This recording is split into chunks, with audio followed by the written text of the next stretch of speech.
When was the last time your buyer was actually in the room when you made a decision about them? Hi, I'm Matt. And I'm Jasmine. This podcast exists because that question matters more than most marketing teams realize. Let's get into it. Hello, Matt. Hey, Jasmine, how you doing? Very well. And yourself? I'm very good, thank you. Well, some would argue that I'm not good, but sometimes I misbehave. I would say that you're a good man. And Well, I'm thank always you. learning from you. So, your latest piece opens with a sentence I haven't been able to get out of my head. Somewhere in your marketing stack right now, an AI is publishing faster than anyone can check it. And the argument you build from there is a quiet one. It's about trust and how fast you can lose it without noticing. But here's where I want to start.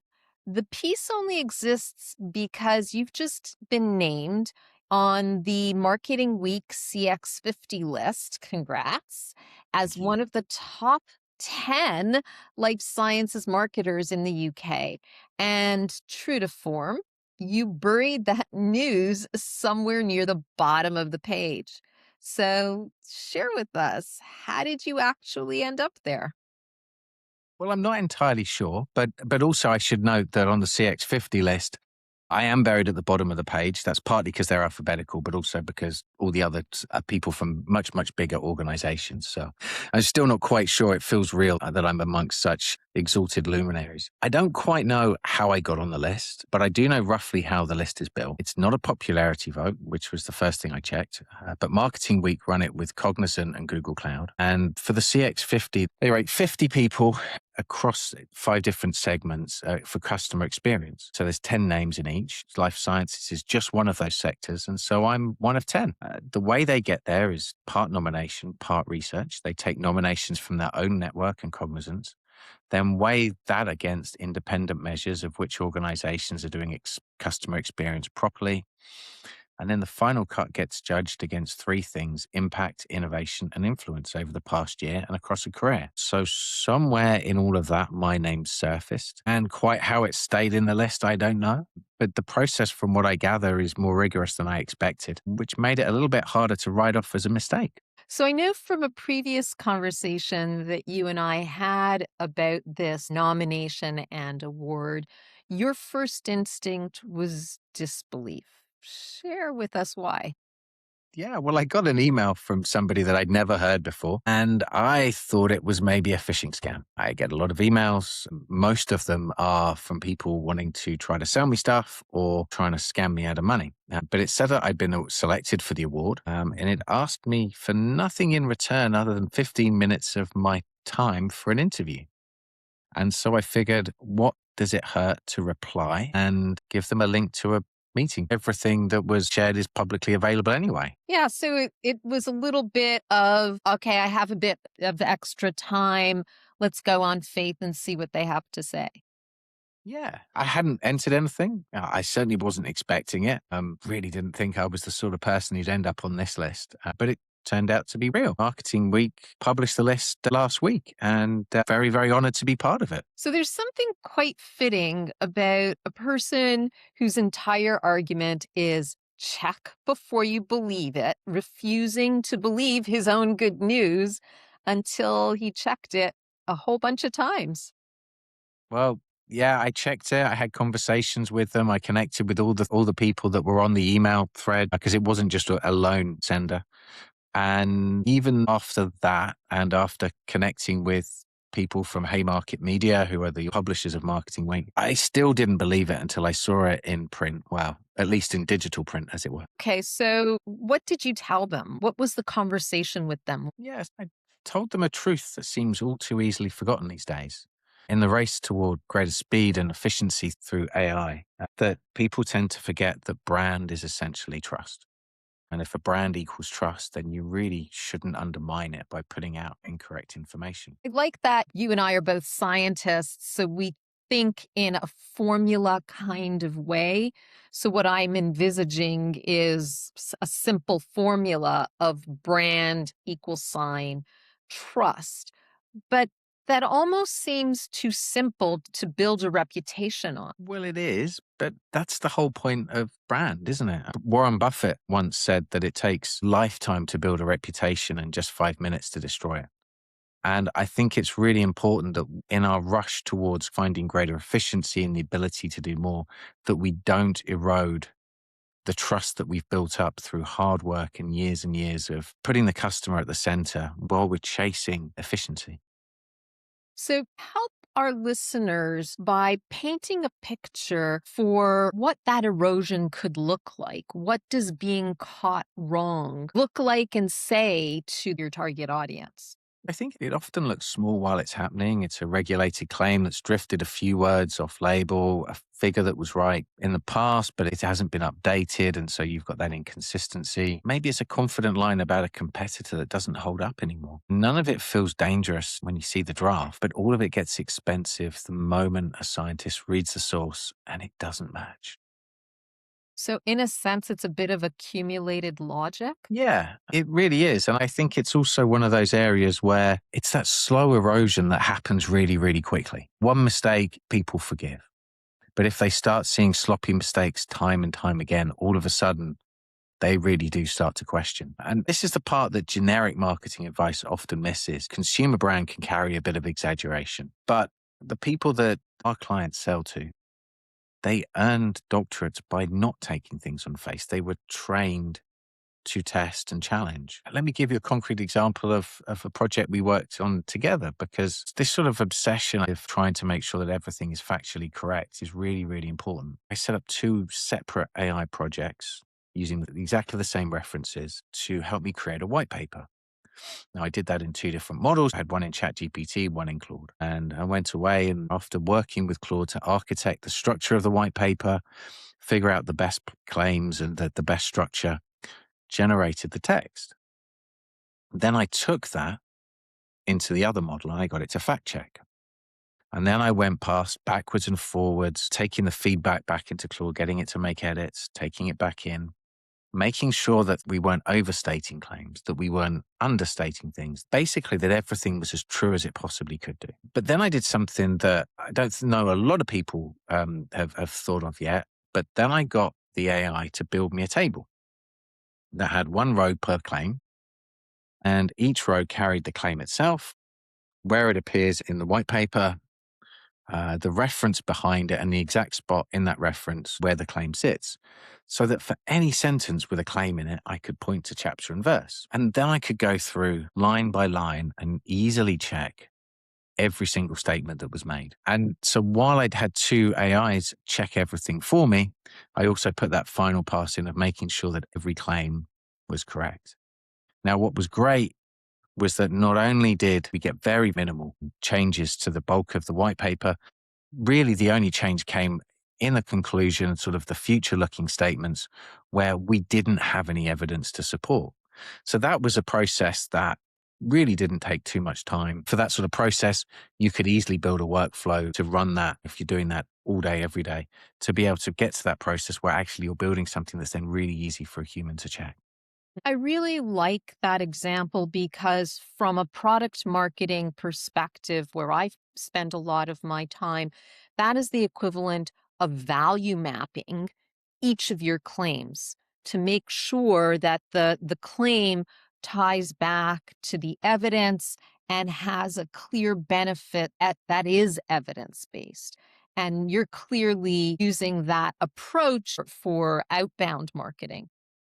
Another example where I was just creating a blog from a white paper for somebody and actually identified that in the white paper, there appeared to be some calculation errors. So because of using the AI and getting it to go through this process, it actually flags and had a bit of a hissy fit about, I will say, the fact that some of the math didn't appear to add up.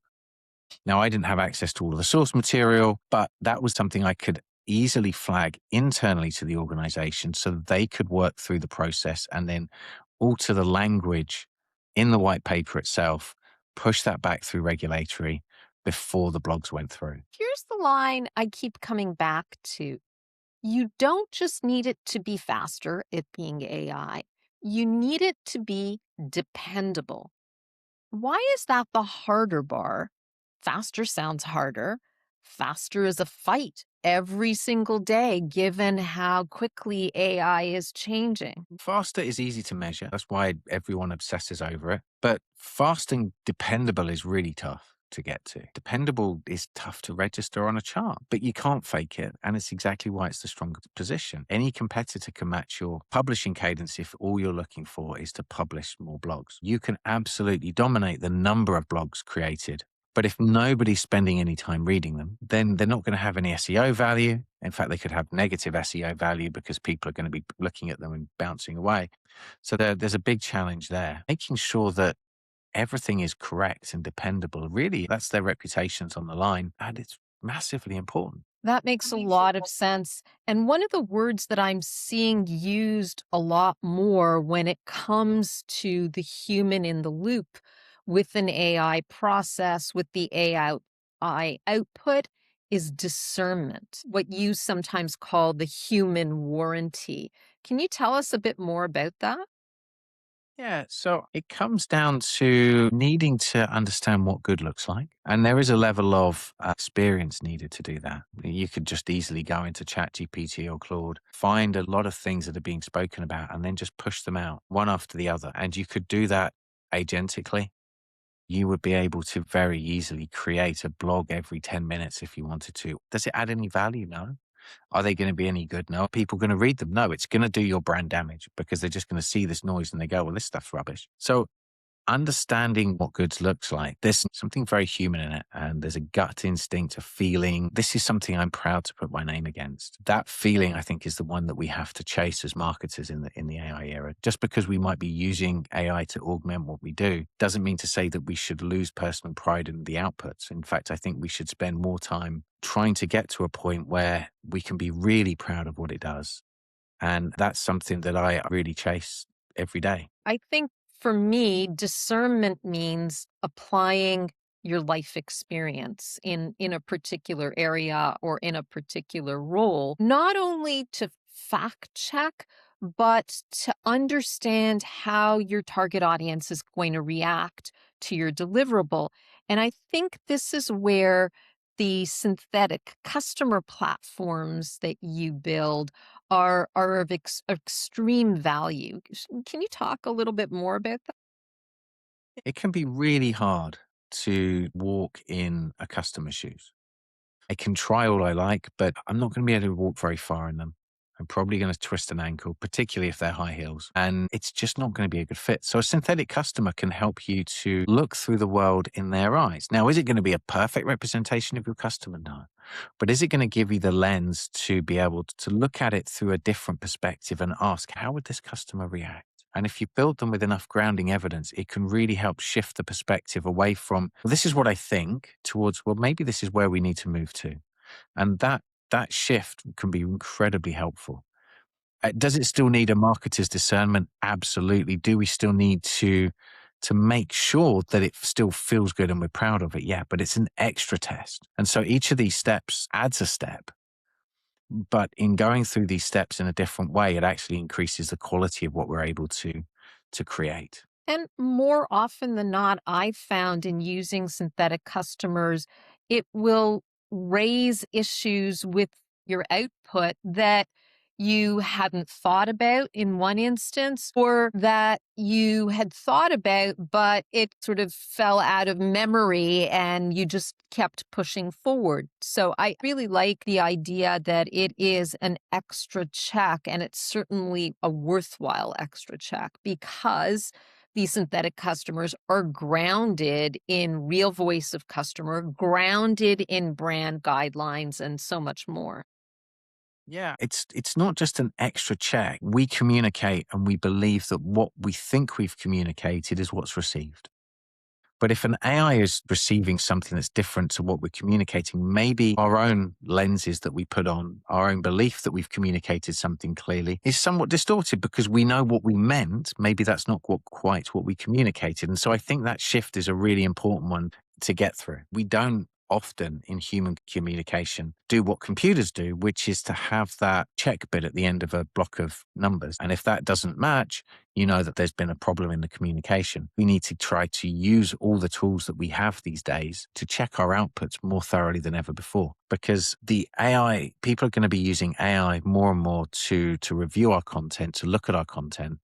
And so we have to be clear that one, the AI perceives the content in the way that we want it to be perceived, so that if when they do rewrite it, it gives the right message. And secondly, when people arrive on our pages, look at our messaging, we need to make sure that they clearly see exactly what we intend them to, and that we're not creating that, well, here's some nice marketing speak. We know what we're saying, but it's the view from the inside out. The power of clear communication cannot be overstated, especially in an AI world. So I'd be remiss by not reminding everybody that your full blog, A Brand is Trust and AI Slop Can Break It Fast, can be found on the striven.com website under Thinking, and the link will be in the show notes. And if the hard part for you is the bit we just described, building something that holds your buyers' real objections so your team can argue with them before anything goes out, that's what we do. We run growth consultations at no charge. Just visit us at striven.com and book in for a meeting. And there's no time like now to remember your buyer is already checking. They're always checking. The job is to give them nothing to catch. Your brand is trust. Look after it. Speed is worth having, but being dependable is the most important thing. And finally, it turns out that the spam folder occasionally does hold good news. Yeah, exactly. Thanks so much for educating us on this really important topic of brand equaling trust. Thanks, Matt. And congratulations again on the CX50 award. Thank you. Bye for now. Thank you for listening to A Splice of Life Science Marketing. We hope you enjoyed the episode. If this conversation helped you, the single biggest way you can support the show is to subscribe and leave a review on YouTube, Spotify, or Apple Podcasts. We'd really appreciate it, and it makes a huge difference. You can find out more about us and the topics we discuss at striven.com or on LinkedIn. Thank you so much for listening. We hope to see you next time.